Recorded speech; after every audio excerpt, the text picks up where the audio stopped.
Welcome everybody to our final conversation series evening. I'm really feeling extra grateful to Jane and Anke this evening for bringing us together almost every single month of the year, with only a couple exceptions, and enriching all of our lives with this sharing and deepening of connection. And I'm looking forward to this evening as well. And we have the spread, as you all are participating in creating the spread. And I got a little cheesecake this evening because it's a favorite of faculty and staff. So a little celebratory cheesecake for our last evening together. And nobody's on camera, so you don't have to worry. And I'll keep an eye here, and we can get going. Great. You ready, Jane? One more? Yeah. Okay, the topic of our evening tonight is adult on the path of inner development. This is now our last chapter in this article that we conquered over the whole year around the essentials of a world of early childhood setting or world of early childhood approach. And I wanted to start with the beginning of our journey when we looked at the introductory quote by Steiner that's from this article, and I want to read a few quotes tonight, just to bring things into a roundabout. So we all started with this quote, which is very apropos for tonight. Essentially, there is no education other than self-education, whatever the level may be. Every education is self-education, and as teachers, and you know I always say teachers stand for parents or caregivers, it's all the same, and as parents, we can only provide the environment for children's self-education. We have to provide the most favorable conditions where through our agency children can educate themselves according to their own destinies. This is the attitude that teachers should have towards children, and such an attitude can be developed only through an ever-growing awareness of this fact. So this is very appropriate because all we did in the last evenings was really think about what would be that appropriate environment be, and what would be our role in this place where children can actually educate themselves. And as he says that we have to develop an ever-growing awareness, that's now geared towards this night's topics where it is about us developing an awareness. So we have some kind of inner development and also outer development, all over development. In our last evenings, we went over different topics. The first one was love and warmth, and we talked about the care of the environment and nourishing the senses. And we spoke about creative artistic experiences, meaningful adult activities as an example for the child's imitation, free play, protection of the forces of childhood, gratitude, wonder, and joy was our last evening, and now we're coming to this topic of our self-education. And for that I want to read two quotes that make us a little bit aware of where we are.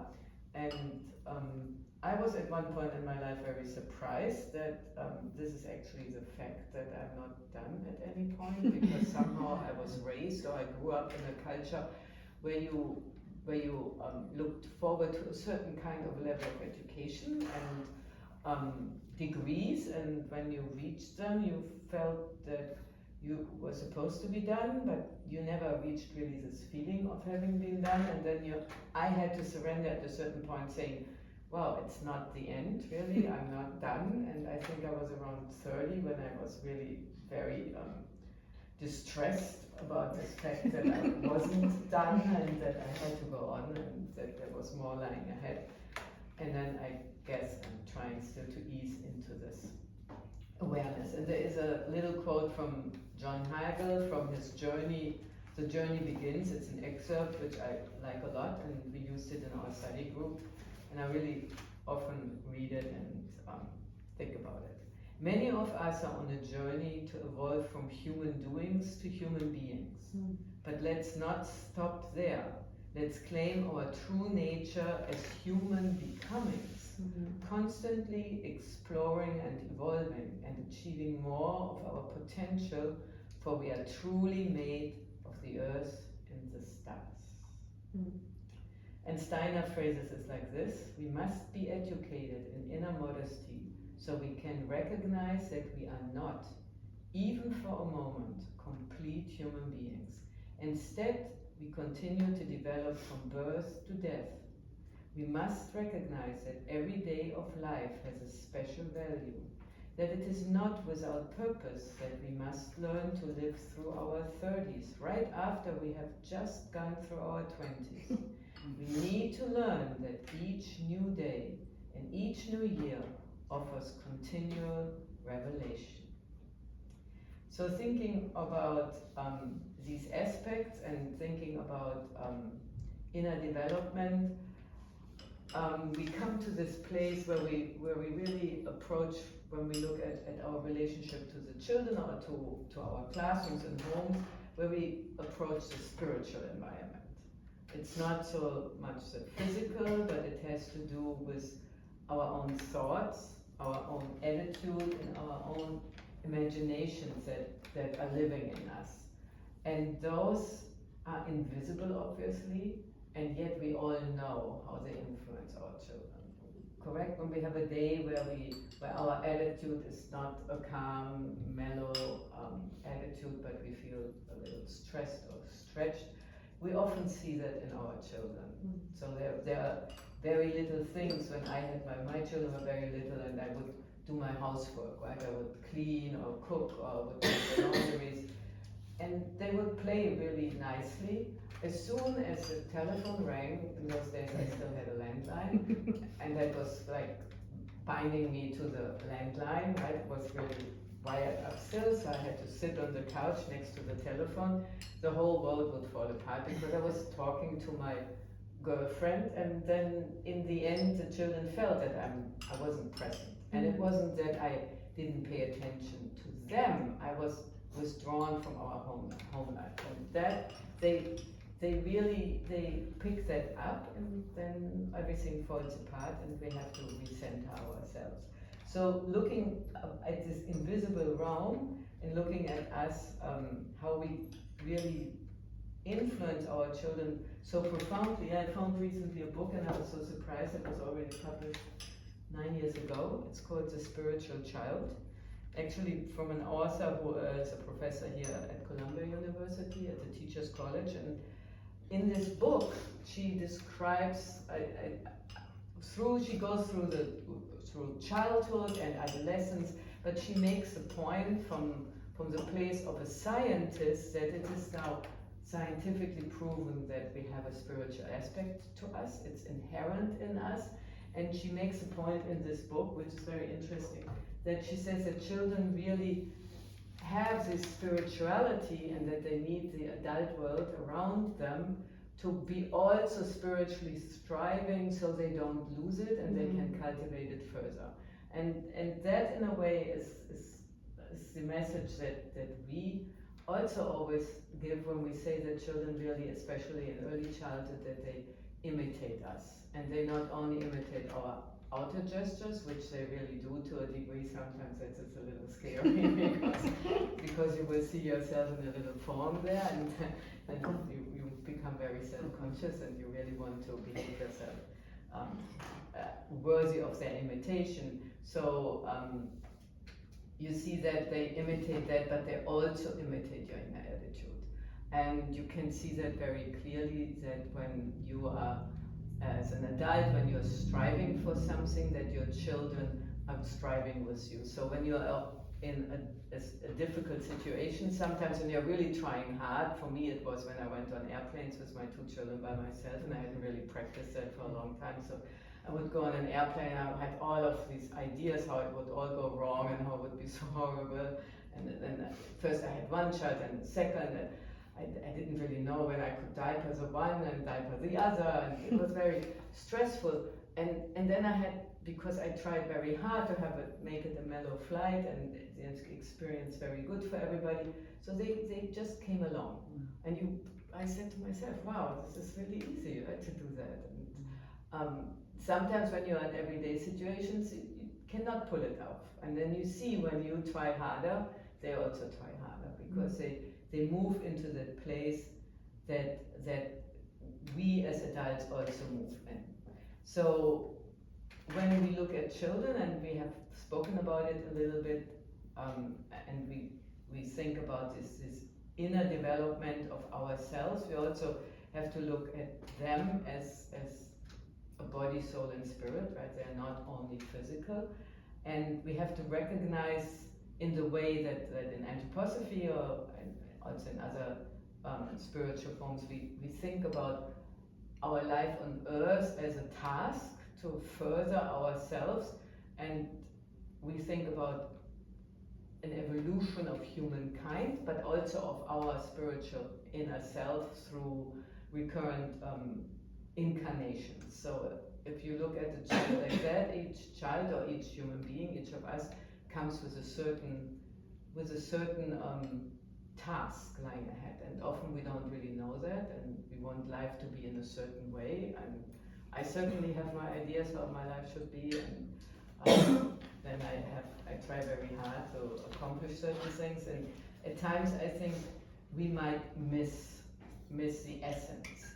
So thinking about this spirituality in our inner life and how it affects the children, there are certain aspects I want to just briefly touch on that we can develop in, and then I want to just give a few ideas that came to me on this path and on this journey that are, I think, very personal, because each of us will have a different way of going on that journey, and different things will work for us.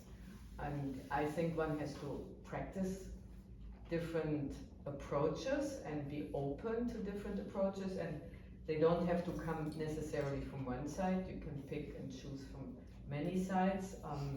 I think what is the underlying, what's really the essence, is that one is aware of this fact that we are striving and that we are evolving, and that every day we can become a little, we can step a little further on our own journey and take the children with us.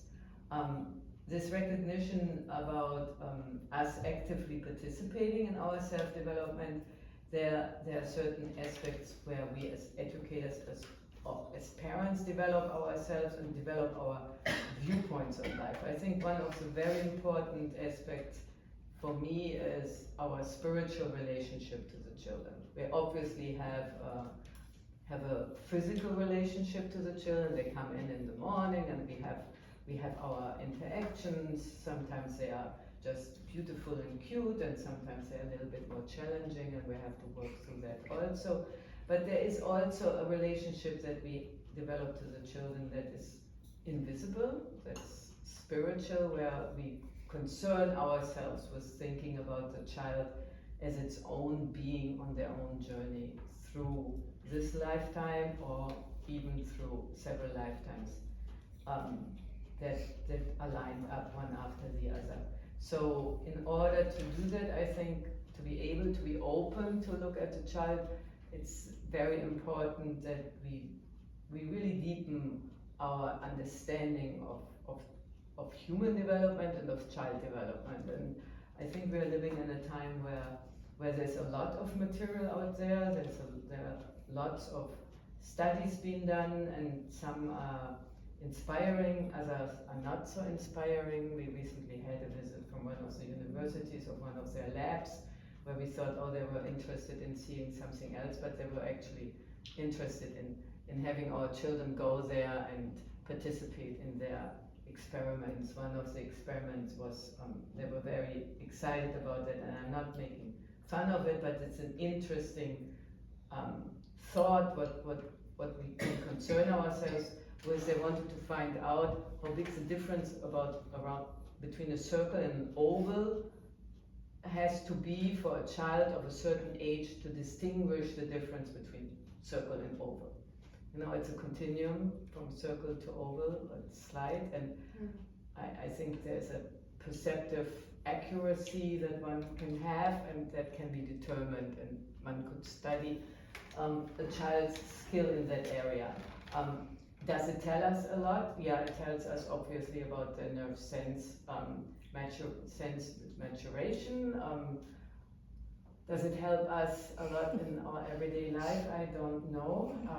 I don't think it will help me in my relationship with children. But I'm just bringing it up because this deepening of the study of child development is what we did in our study group over the last 2 years, and we really try to understand children for what they are and where they are and how they are perceiving the world. And for that, obviously, one has to study their nerve sense system, and one has to ask what are they really experiencing. And that's very important, I think, for when we want to develop ourselves further, that we also try to really learn. Another aspect that I feel is quite important, and it is at times challenging, is it really from us, and this is now also with our judgment from us as adults, goodness and moral uprightness should really enter into the environment. So before I became an early childhood educator, I had a different profession, and in that profession there was a lot of sarcasm at times, and there was really not this feeling of that one should radiate goodness was really not so important. And now that I now worked for many years in early childhood education, it's something that guides me in my day, and it's very nice that the children always remind me of that I cannot fall back into this, what we as adults sometimes feel is a culture that we actually cherish at times or foster. There is one aspect that I want to mention later when we do our artistic activity, but it comes up now, and that's the art of invocation. That one, we are living in a culture where we curse a lot. When something difficult happens, one curses. Even when I grew up in Germany, there was this word that nobody was supposed to say. You have an equivalent in English, and German it sounds really very harsh. And I remember we were not allowed to use it, but sometimes when things would really go wrong, you really would say this word. You had some kind of a satisfaction by just saying this word. And I think one can train oneself, and in our culture right now, it's a cursing culture. One could try to foster again this art of invocation. That when something challenging happens and one wants to actually say something not so nice, one could really try to learn to embrace it and give that moment a blessing. So today when we had our baking, and the oven wasn't on the right temperature, and our bread really didn't bake, and it flopped down, and then the last 15 minutes we raised the temperature, and I said to Mr. Marco, oh, this will not be good, the children will not be able to take their bread. And he says you have to be positive, or we'll be fine. And then he said, but if it's not fine, then we will use this moment as a learning experience. They will learn that they not always get a good bread. So that was a kind of a reminder that one could really look at the situation where I felt I was so frustrated because it really didn't go my way.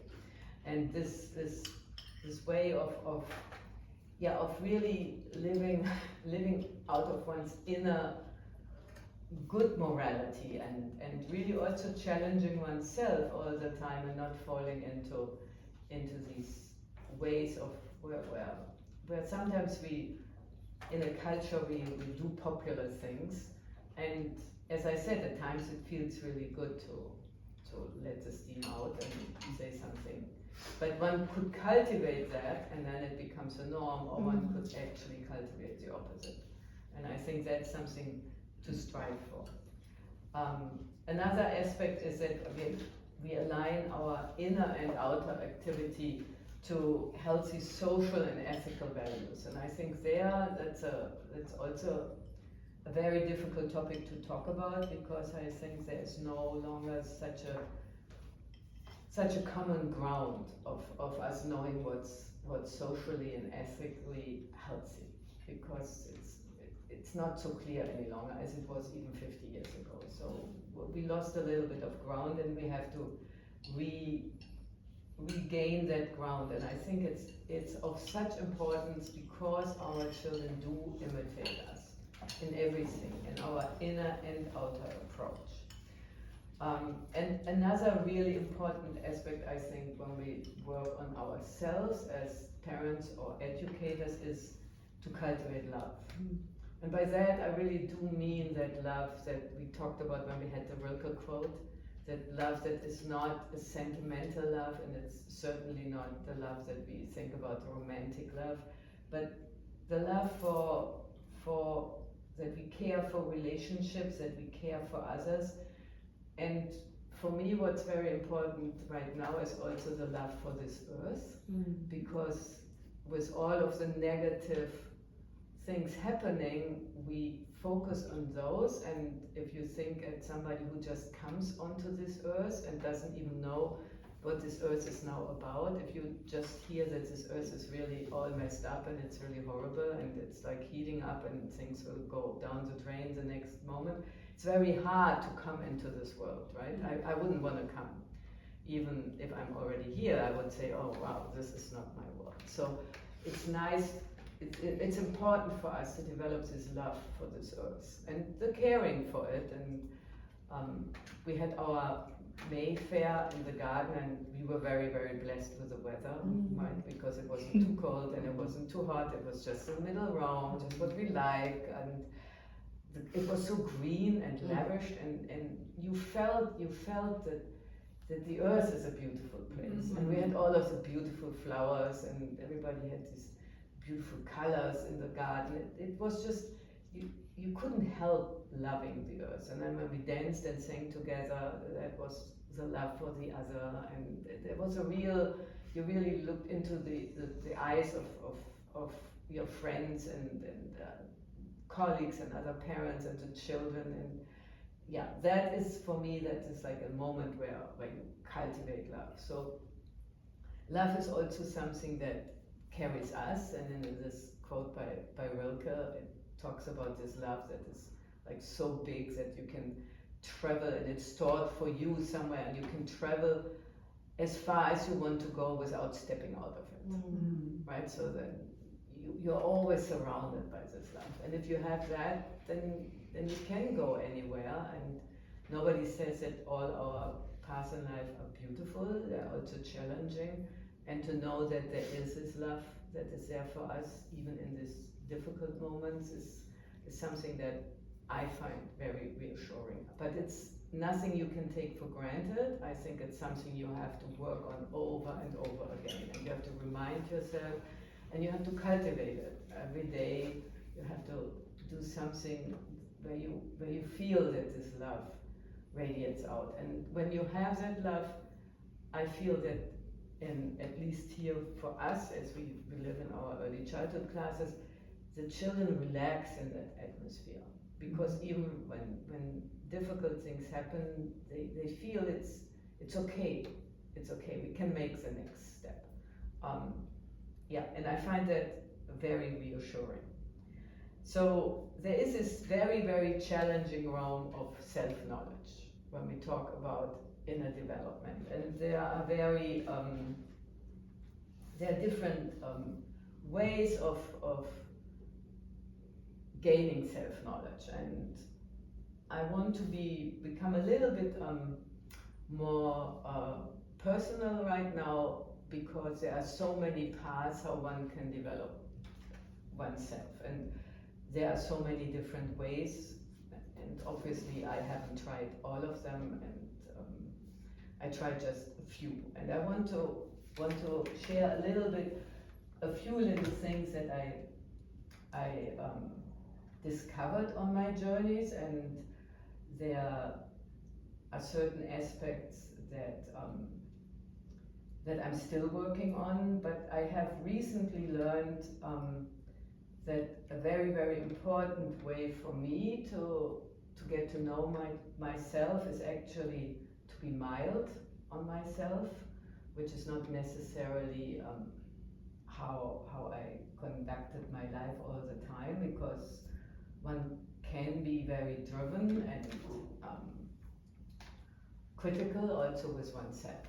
So I find that this mildness for oneself and this self-acceptance is something that at least I am working on, because one can dislike oneself and one can always want something to be something different or to be in a different place, reject oneself, and that is not a way, I think, how we evolve. And I see that also when I work with the children who also are evolving. It's much easier to evolve when you bring softness and you bring humor, even humor about yourself, and you can really finally laugh about the shortcomings. And if you have friends who know you very well and they laugh with you about your shortcomings, it really feels good, because it has nothing to do with being critical. It's just being honest and light about how we are, because none of us is perfect, although we all want to be as perfect as we can.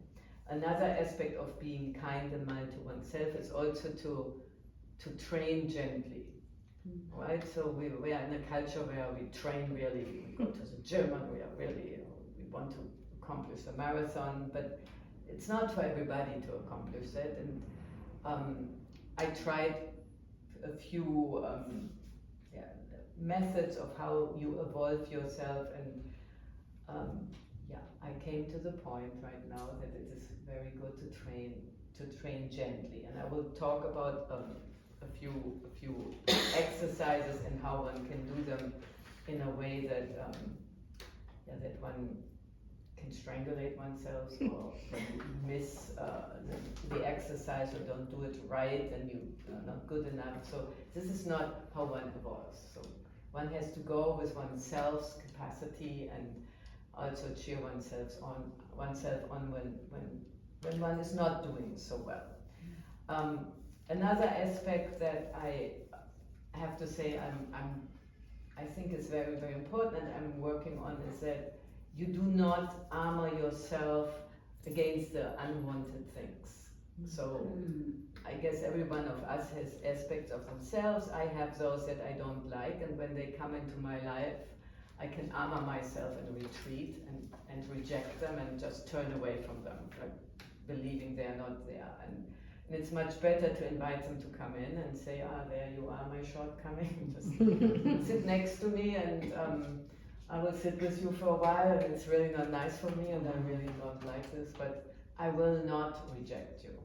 So to find that middle ground between repressing something and acting out, because that's then the opposite. When it happens, you could also have like an outburst, right? So the middle ground is in this place also something that I think is very, very helpful. And another aspect that I like to work on recently more is to drop my storyline. Because we all have certain storylines, right? So I have a meeting with somebody and it's come out of it, and then I say, I said these things again and I should not have said these things, and I always say the wrong thing, and this is my storyline, right? And when I feel that, then I can just simply say, there it is again, and no, I had a good meeting, and I can train myself to really drop the storyline. And I think by doing that, you open yourself, and this openness, I think, is the most important aspect when you want to really change, or you want to evolve. Not change, but you want to evolve. Because in essence, everything is in us already, right? We all have this spiritual kernel, and we always say that when we look at the children, because it's easier with them, I think. You can always see their spark, because everybody has moments where they shine. And we call it the golden heart sometimes here when we have our birthday story and our birthday song. We always say that he shines with his golden heart. So we all have that in us. The gold is in us. So we don't have to really turn anywhere else. And I don't have to become Nicole or Isha or Guy. I can stay Anke and evolve as Anke, and I don't have to feel that I need to change this. So I just have to awaken something. And often when we look at children and their spirituality, like in this book, The Spiritual Child, she said spirituality is inherent. So we all are spiritual beings and we come with these spiritual capacities. Children often have these, they're closer to the spiritual. They're naturally, they wonder, they're curious, they are open. And we have learned over our lifetimes, and the longer we live, or maybe also the harsher the experience were that we have, we build a certain kind of an armor around us, a certain kind of a pattern of how we go about things. And I think it's nice, like a spring cleaning, where you clean your windows and all of a sudden it looks so different in your home, and you look through the windows and the sun looks different, and there's an openness. It's as if the window is no longer there.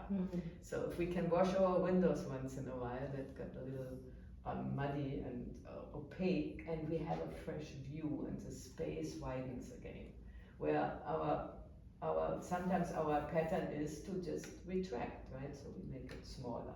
So to widen, to open the space around us is allowing us to really awaken what is already in us. And I think to know that it is in us, and we don't have to buy it somewhere or gain, we just need to find that time and the capacity to evolve as the ones that we are.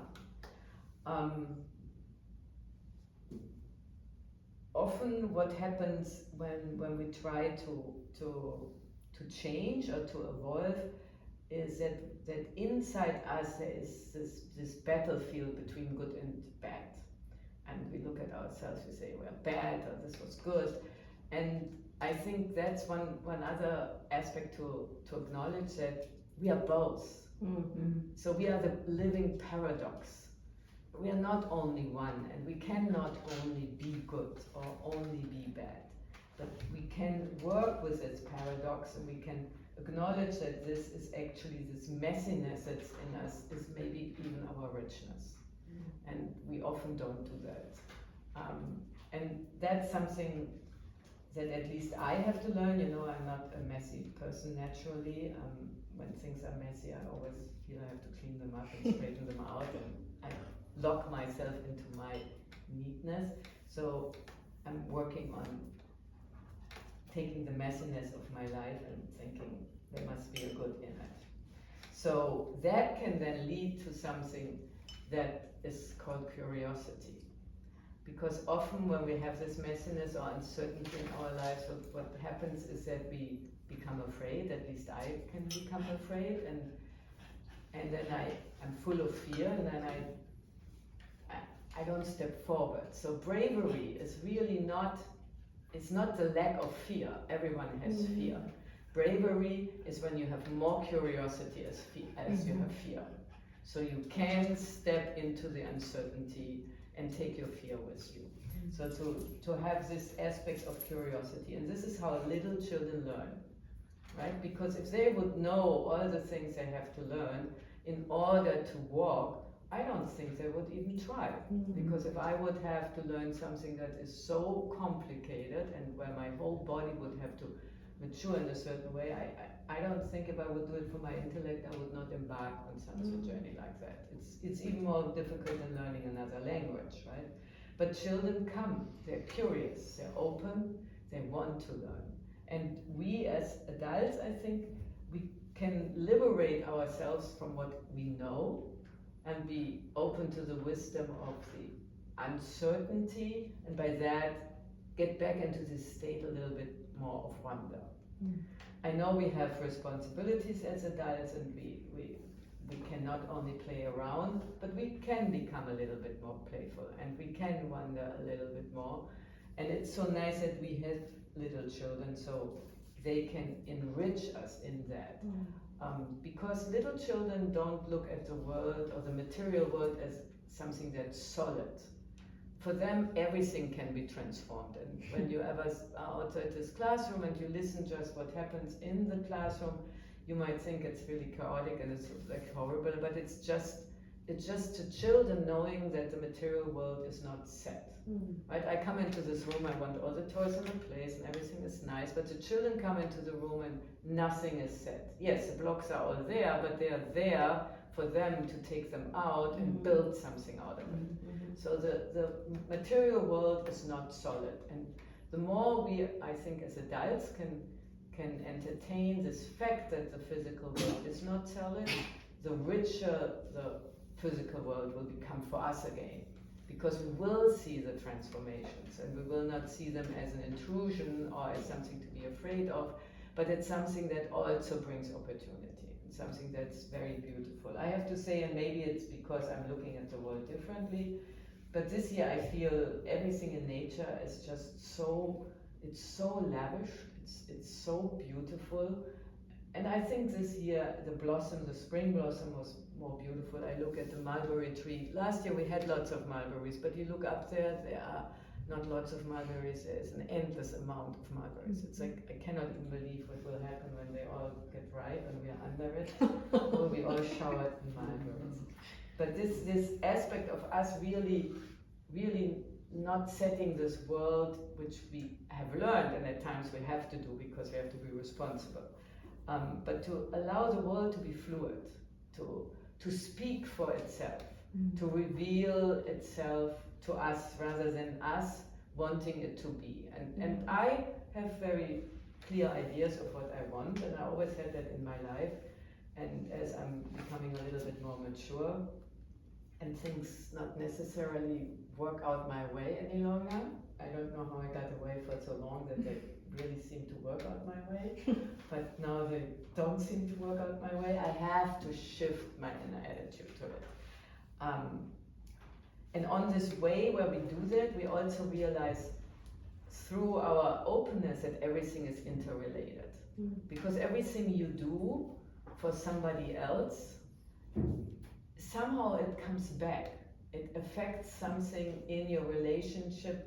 So whatever you do for others, you do for yourself. Whatever you do for yourself, which is a little harder for me because I did a lot of things in my family for others, and I did not do so many things for myself, but the things I do for others eventually, they come back to me, and the things I do for myself also I do for others. So everything is interrelated, and we all learn from each other. So there are aspects in meditative or in ways how different cultures go about developing themselves on meditation. And I recently read a book. I said to people that I really liked it, and this is from the Buddhist point of view, and it's by Pema Chödrön, and it's the title is a little strange. Start where you are, but I guess we always say that when you meet the children, meet them where they are and take them where you think they can go to, or allow them to go beyond where they are.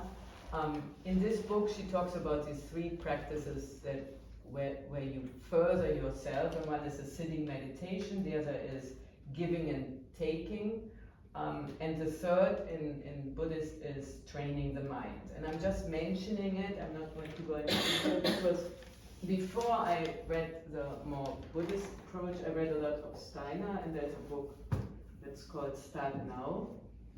It's a book of soul and spiritual exercises by Steiner, which I once used also in a study group. But there are these basic exercises where Steiner talks about the education of the will, and there's the review exercise, the strengthening of the will.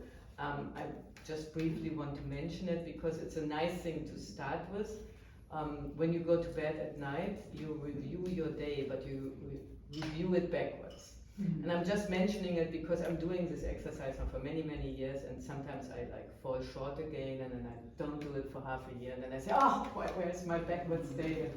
And then I start again, and especially when I had my children, and I was always so tired, I would usually fall asleep in my backwards day, and I hadn't even gotten to lunchtime yet, right? So I always felt badly about it until I learned that I shouldn't really feel badly about it. This is what I meant with a mildness, because whatever you do is better than not doing anything.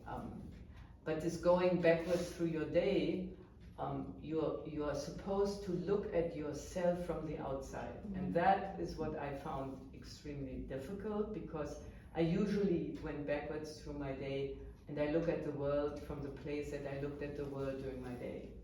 Right? So I go backwards and I see you, but I don't see myself seeing you. So, but when you do the backwards day, you should try to go out of yourself and see yourself going through the day in a backwards way. And a lot of learning approaches, people do things backwards. I heard that actors learn their roles backwards, musicians learn pieces backwards. There is something in our mind when we do it backwards that we penetrate it differently. In the more esoteric approaches, it's mentioned that to do it backwards because supposedly, and I cannot share that from my own knowledge because I have no knowledge about that, but I find it interesting, supposedly in the spiritual world, the world that's not bound up in physical matter, everything goes backwards. Whatever that means. I like to contemplate it. It's an interesting approach. So this is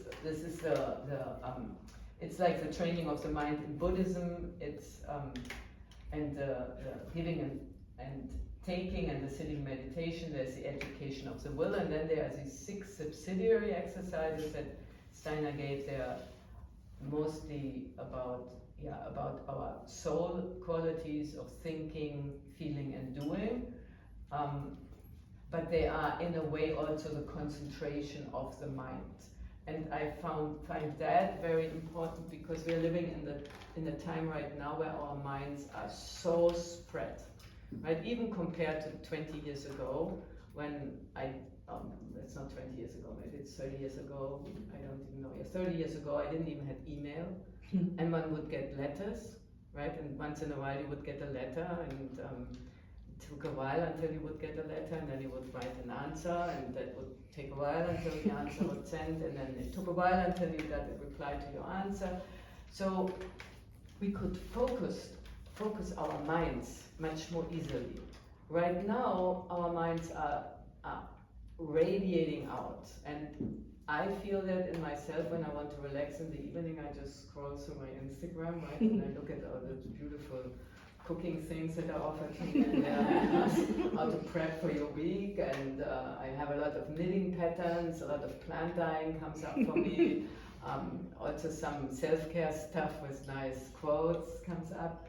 So, and then I feel like my brain is loosening, but in fact, if I could just sit and read a verse that I have read a lot, like for example that about love, and just sit with that verse for 15-20 minutes. After I do that, I feel very different, because I have focused, I have concentrated, and I have also concentrated my ideas to a certain amount of ideas. And we all know that if we have 10,000 ideas, you don't go ahead with anything. You don't want to be locked in one idea, but to have a certain amount of ideas that you can handle and can work on is very important for I think for mental health. And I think this is why many of us feel very drawn out right now, because we spread out like the World Wide Web, right? We become this World Wide Web, and where boundaries any longer. So that's these are the books that I wanted to show. I brought a few others, if anybody wants to look at them. I find it, for me personally, very inspiring if I read something or listen to people who already have made some strides, and I can rethink their thoughts or practice their exercises. And as I said, there are so many out there, and I think it's worthwhile to try a few and come up with some that really speak to you.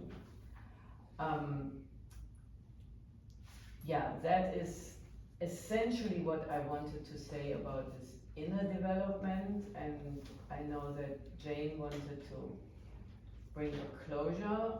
We will do an artistic activity after we say goodbye to the Zoom, which will be a little bit something that you need a little courage for, but I think it's worthwhile trying tonight, and we are in a small, intimate group, so. And everybody can also do it very privately for themselves. But I wanted to hand it over to Jane. What's left to say, Anke? A lot. No, it's so very thorough, and I can really relate to this idea of like different journeys. I mean, I think a messy person. It's so nice. We're all in a different approach. And my thoughts on like my home is not that well organized. I can live it with mess. Maybe that's why I found myself with the toddler age group, because this is where we dwell some of the time, a lot of the time, and but I also can really relate to this, what you said about not being done, and I wish I was done, but I'm not. I know I'm not. I will strive for organization. I think we're all imperfect, we're all damaged, we're all flawed. Some of us have to heal, and develop, before we can, develop, deeply in, we need to heal in on a more surface level even. And, we all are human. I think I like to go back to the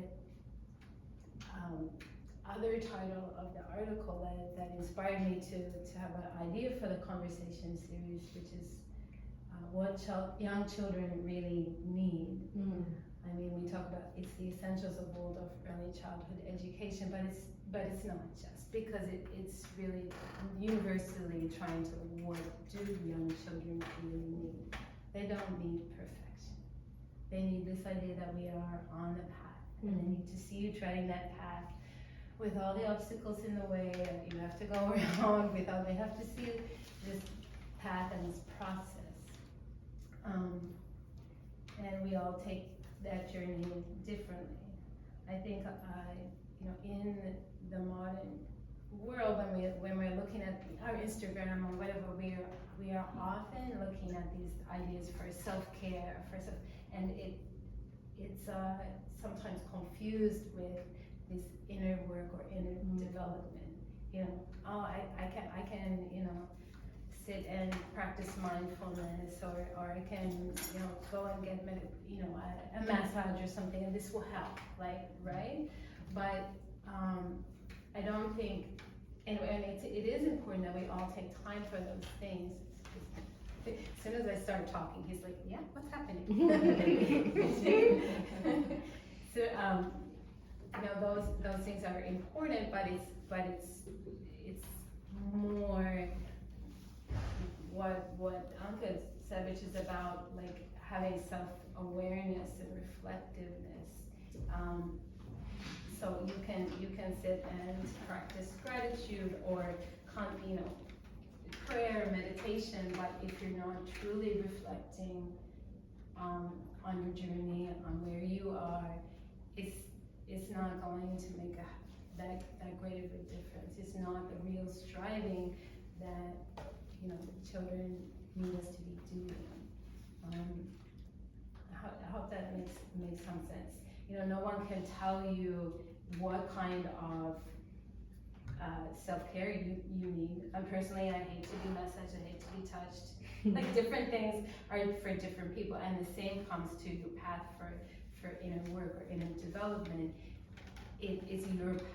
No one can tell you what is going to work for you. Trying different things is fantastic, but it's really, you just that this idea of striving. For me, it's difficult for me to talk about spirituality and this word, spirit, and I was raised religiously, but it was an oppressive kind of religious, childhood, and I turned away from this, and so even now I know that that's one of my things I have to carry on my journey, is that it's difficult for me to talk about like children as spiritual beings or myself as a spiritual being. And I was thinking about that a lot before this evening, because I know in the Waldorf literature is very important, it's very present, and it can be off-putting to a lot of people. A lot of people see this about Waldorf education and go, oh, that's not me. I'm not, I don't like there to be a religious aspect. I want it to be secular. I don't like there to be, they read it in that certain way when we talk about spirituality. And I was thinking, like, what does it mean to me? I read this quote is in the articles that they suggest one of the things to do is to take your big questions to something higher than yourself, higher than ourselves in our sleep, and that will help, to keep walking this path, to keep striving to go past the obstacles. As you take it and you send it to a higher power. Now, to me, I thought, I don't know. What do I do on my path? What I do when I have a big question is I take it to community. And for me, that is like big. In a sense, it's like taking to a higher power, because it's something outside myself, bigger than myself. It's a place where different ideas live, where I can practice that curiosity, that listening, that openness to learning through other people. I guess I call myself like a humanist. I don't necessarily know if there's a higher power that is God, or I guess I'm agnostic. I don't know if I fully can embrace that, but I can believe that there is something bigger than myself in community, in being open to the ideas, the feelings of others, and I think when we talk about, hang on, I just lost my train. Can I say something about that? Absolutely. Because I think it's a real struggle, and I have my own journey in relationship to religions, but spirituality has nothing to do with religiosity, and this is why I think this book is it's wonderful, and I guess it didn't become like a bestseller because many people shut down when they hear that word spirituality. But when you say that human beings are not only human beings, but there's a spiritual essence to something that means nothing else than that it's something that's invisible, that's beyond the material. And I think when I think about it, and I think about it that way, then it has nothing to do with the church, because spirituality is inherent. It was there before any church or any religion was there. It was there since. I think we need to acknowledge that this is something that people always meet with when we talk about it. But she talks about in this book about that most people now will say that they are spiritual but not religious. Yes. And some people still see them together, and they're intertwined. Oh, they are. Absolutely intertwined. It's a human impulse that from Buddhism to Islam to Christianity and then to many other systems of belief, it's intertwined. It's hard to completely separate. For me, it's hard to completely separate because I was, pushed in a certain direction, and I have my own way of, living that. But I think I always feel when I go to the garden or I go out in nature and I see this overwhelming beauty, I know that there's something that's beyond a human capacity, because I couldn't even paint the colors of a leaf when it changes in autumn. Cleo brought a leaf recently that had all kinds of beautiful reds and yellows and oranges, and I said I should go home, I should really try to paint it, but I will not be able to do that. So there is something that is to be aspired to, or to be revered, or that is beyond our capacities. And I think that is something to one I can easily turn to. It's not a man with a beard like I was like make believe when I grew up. It was always a man, and he was so wise, and he was sitting on his throne, and yeah.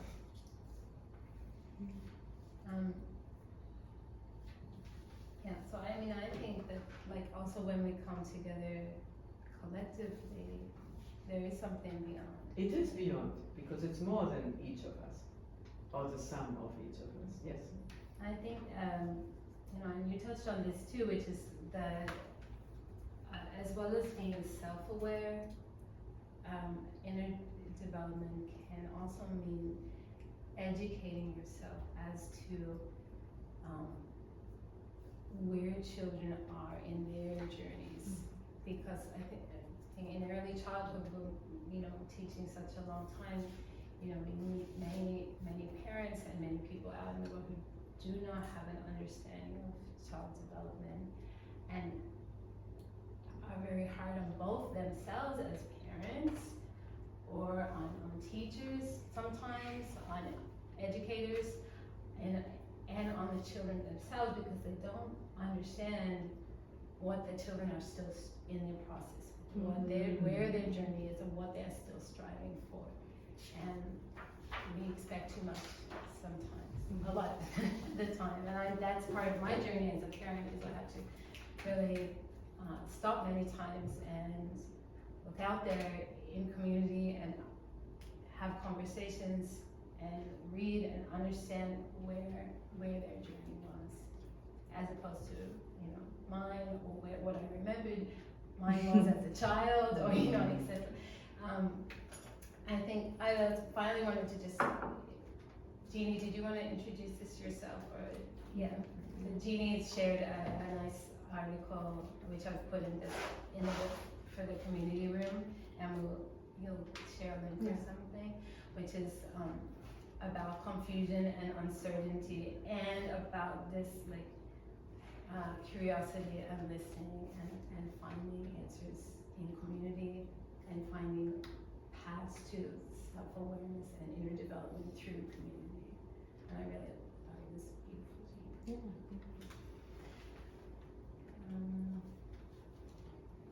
I like the story about the bread.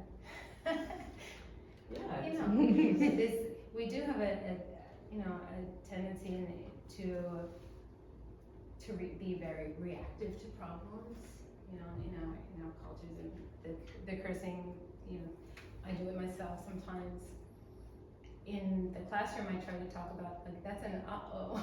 Uh-oh. and then I think the growth mindset that we try to build with the children is really important. That it's that, yes, we identify problems, but we also classify them. Like, this is a small uh-oh. That might be a big one, but then the next step, the solutions, this growth that we can move from the uh-oh to the fixing, right? And these are the simple words I use with you know, my 2-3-year-olds is uh-oh. How big is this problem, and how can we work with it, you know, around it? And what happens to us when we cannot fix it, right? Right. Because sometimes we cannot fix it. Sometimes we cannot fix it. Fix a lot of things. That's a tricky problem. Yes. That's a very tricky problem.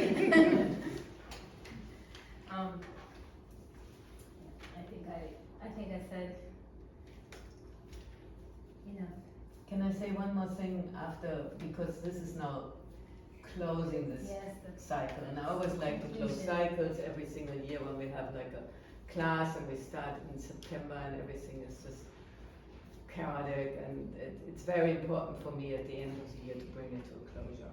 So when you do something in the beginning of the year, that then you do again in the end of the year, or we'll do our beginning circle of the year at the end of the year, a little bit elevated, but things come to a closure. So when you will see your children's drawings and paintings, you will see how they go through the year.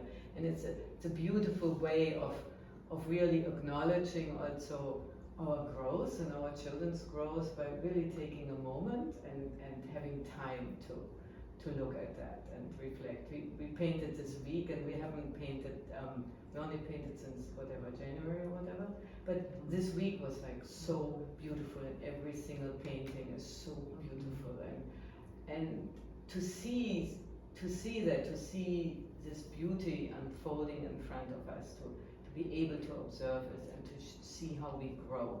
So I want to also say, like, at the end of this journey we took through all of these topics, that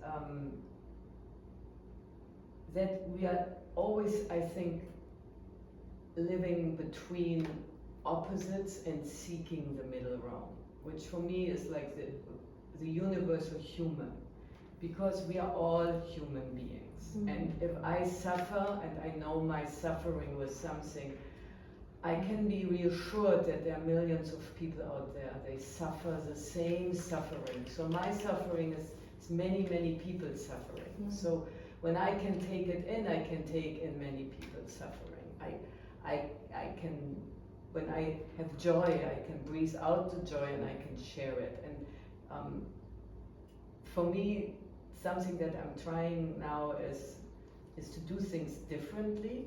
So I'm often very focused, and when I walk to school, I'm walking very fast. I have my long way, and I have usually my audiobook in there. Or the last few weeks, I had to practice my songs, so I was singing. But I'm very self-absorbed walking through this world, and now I'm trying sometimes to connect with people around me. There's this man that has this beautiful little fruit stand that's close to Bellevue Hospital, and he is not one of these big fruit stands.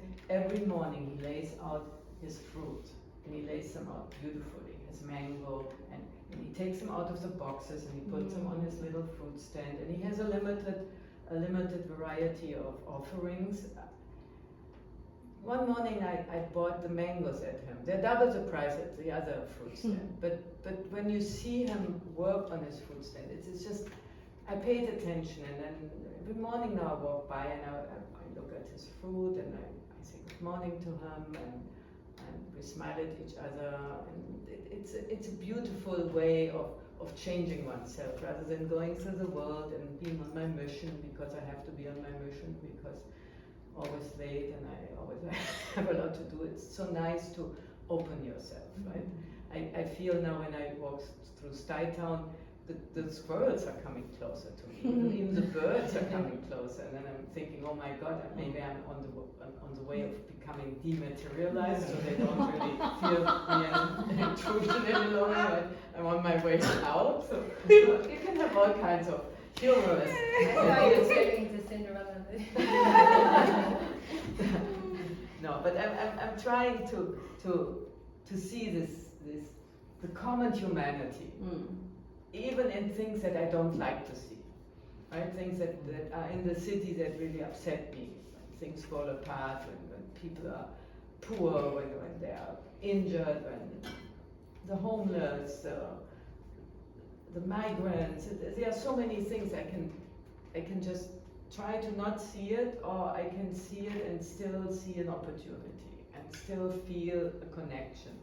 And so from our journey through this lecture, there are a few things that Steiner recommended to the first kindergarten teacher, Elizabeth Cornelius. Her kindergarten was in a regular classroom where the desks were bolted to the floor, and she couldn't move them around, and the floor was painted black. So that's, I don't have to say, it's not our ideal early childhood setting. And so she asked him how to go about it, and he just said to her, there are certain things you really have to do. And I think it's true for us. He says, observe the children. Because when you observe the children without having your own expectations, how they should be or to be, what they should do and not do, then he said, actively meditate. So by that I think he really means to think in a new way, to allow some new thoughts to come to you, to follow your intuition. So Elizabeth Cornelius took these children out into the courtyard as often as possible, to not to be in this less than perfect environment that was given to her as an early childhood. So she followed her intuition, and he said, work out of imitation. So these are 4 aspects. Observe the children, actively meditate or think afresh, follow your intuition, and work out of imitation. And I wanted to end our time together. We had started somehow, I think, it was in the conversation series where I mentioned in our first meeting what came out of the study group from last year, where I felt that to go into this year with eyes full of compassion and deeds full of tenderness. And I usually set myself in the beginning of a year like a mantra, something to really work on more deeply over the entire year. And I have a list from the last 20 years, which is very interesting then to go back to and review. But this year it was for me like eyes full of compassion and deeds full of tenderness. And I think that's something that's very helpful for me right now to go through these times, to remind myself that my eyes can have compassion and my hands can be tender. Yeah, that I wanted to add, and after we say goodbye to the electronics, I would like to embark on a little kind of an experiment, an artistic experiment or thinking experiment. Yes, that I wanted to do together. But we can also maybe first eat, and then in turn, after we are feeling strengthened. Anybody wants to have a sip of wine? There's wine.